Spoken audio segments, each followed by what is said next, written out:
दिवस 2025 कब मनाया गया है? ऑप्शन ए 9 नवंबर, ऑप्शन बी 10 नवंबर, ऑप्शन सी 11 नवंबर, ऑप्शन डी 12 नवंबर। Correct answer explanation. विश्व निमोनिया दिवस हर साल 12 नवंबर को मनाया जाता है। इसका उद्देश्य निमोनिया जैसी रोके जा सकने वाली परंतु घातक बीमारी के प्रति जागरूकता बढ़ाना है। वर्ष 2025 में इस दिवस का प्रमुख फोकस स्वास्थ्य प्रणालियों को मजबूत करना, टीकों तक समान पहुंच सुनिश्चित करना और जीवन रक्षक संसाधनों जैसे एंटीबायोटिक्स और चिकित्सीय ऑक्सीजन की उपलब्धता बढ़ाना है। निमोनिया आज भी 5 वर्ष से कम उम्र के बच्चों में मृत्यु का सबसे बड़ा संक्रामक कारण है।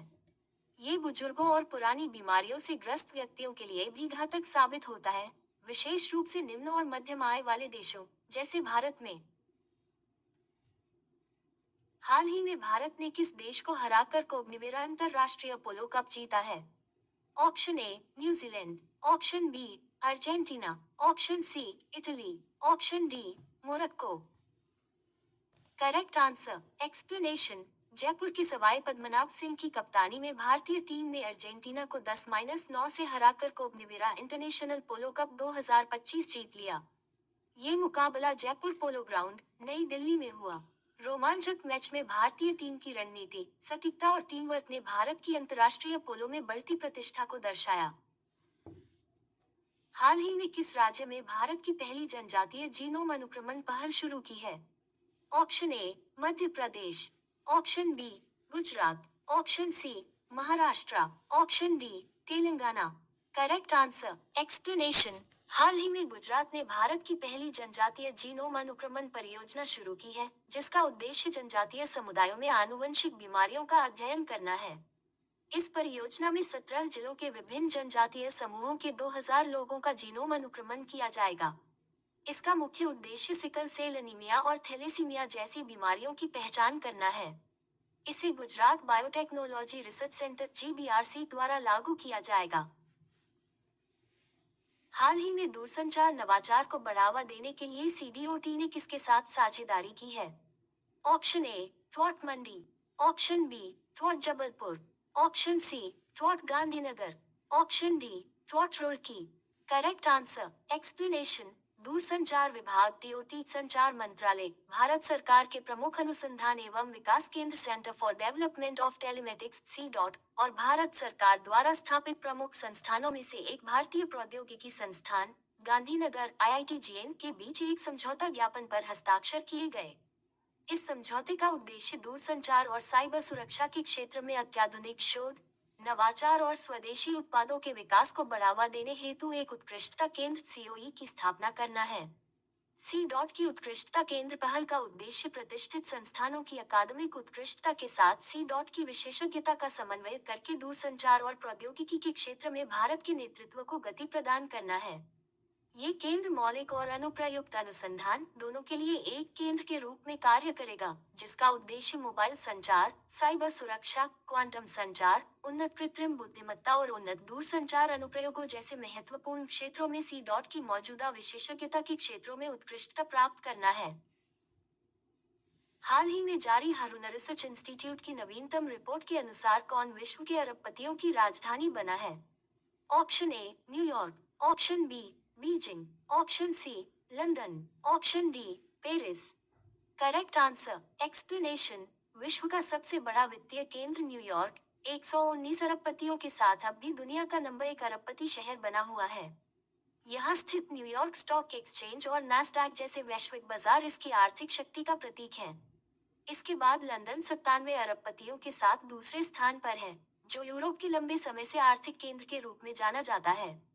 हारून रिसर्च इंस्टीट्यूट की नवीनतम रिपोर्ट के अनुसार भारत के 2 प्रमुख महानगर मुंबई और नई दिल्ली अब विश्व के शीर्ष अरबपति शहरों की सूची में शामिल हो गए हैं।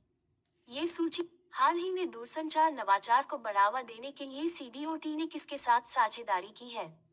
ऑप्शन ए हाल ही में जारी हारून रिसर्च इंस्टीट्यूट की नवीनतम रिपोर्ट के अनुसार कौन विश्व के अरबपतियों की राजधानी बना है? हाल ही में किसने वर्ष 2025 का बुकर पुरस्कार जीता है? Option A Ilam Parithi, option B Rohit Krishna, option C David सजेले, ऑप्शन डी इनमें से कोई। Correct answer explanation. लंदन में 10 नवंबर 2025 को रात आयोजित समारोह में हंगरी ब्रिटिश लेखक डेविड सजेले को उनके उपन्यास फ्लैश के लिए बुकर प्राइज 2025 से सम्मानित किया गया। इस अवार्ड के तहत उन्हें 50,000 पाउंड की राशि और ट्रॉफी दी गई। पुरस्कार उन्हें पिछले साल की विजेता सामंथा हावी ने प्रदान किया।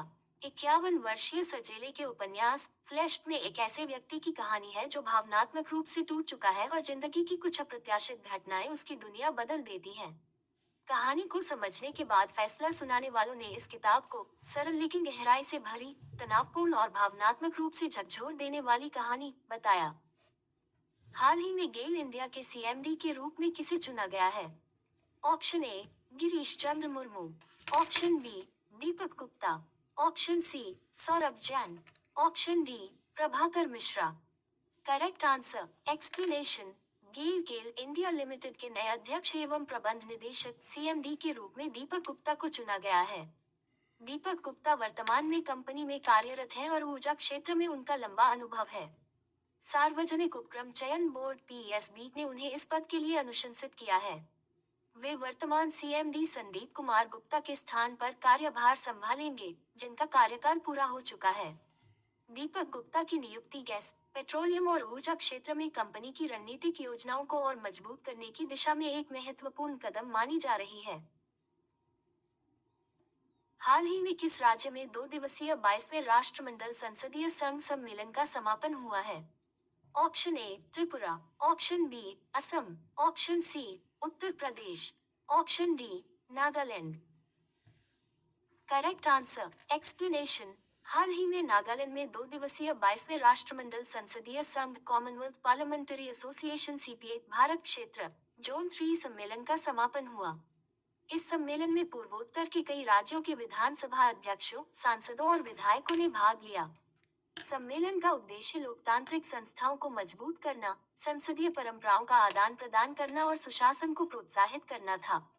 कार्यक्रम में विभिन्न सत्रों के माध्यम से जनप्रतिनिधियों ने क्षेत्रीय विकास, पारदर्शिता और जनकल्याण से जुड़े विषयों पर विचार विमर्श किया।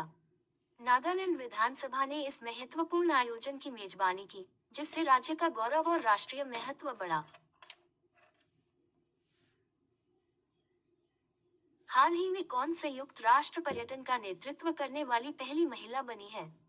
Option A Sheikha Nasser Al Nowais, option B Malala Yousafzai, option C Samira Saxena, option D इनमें से कोई नहीं। करेक्ट आंसर एक्सप्लेनेशन लैंगिक समानता और वैश्विक पर्यटन क्षेत्र में ऐतिहासिक उपलब्धि हासिल करते हुए शेखा नासिर अल नोवेस शाखा नासिर अल नोवेस को यूएन टूरिज्म की पहली महिला प्रमुख नियुक्त किया गया है। उनकी नियुक्ति की पुष्टि स्पेन के सेगोविया शहर में आयोजित 123वें यूएन टूरिज्म कार्यकारी परिषद सत्र के दौरान की गई और इसे जल्द ही संयुक्त राष्ट्र महासभा यूएन जनरल असेंबली द्वारा औपचारिक रूप से अनुमोदित किया जाएगा।